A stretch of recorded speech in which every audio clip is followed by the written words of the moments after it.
how you can change your Gemini AI's language. Now, this is really simple. So first, open up your Gemini AI. Now, Gemini AI is a really powerful AI tool, and you can use it for almost anything that you want.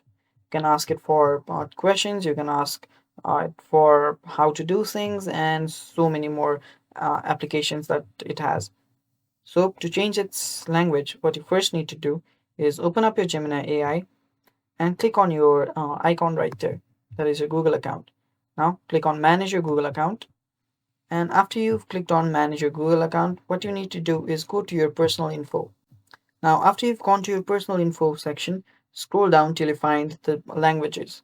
Now, it's under General Preferences for the web. Just click on Language, and there you can add another language. Make sure that it's a language that you usually know. I'm just going to do Hindi and save it. Now, what I can do is I can just click on this. So now, Hindi is my preferred language right now.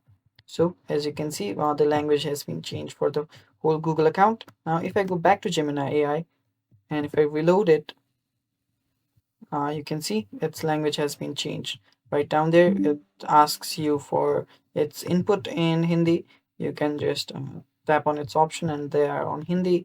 There you can see right there, but the response that Gemini AI gives is not in Hindi as it has not been integrated with that feature yet. So this is how you change the language of Gemini AI. Thanks for watching. Stay tuned for more upcoming tutorial videos. And if you have not subscribed to our channel, go down below and hit the subscribe button and press the bell icon so you don't miss out on upcoming videos. Thank you for watching, guys. Bye bye.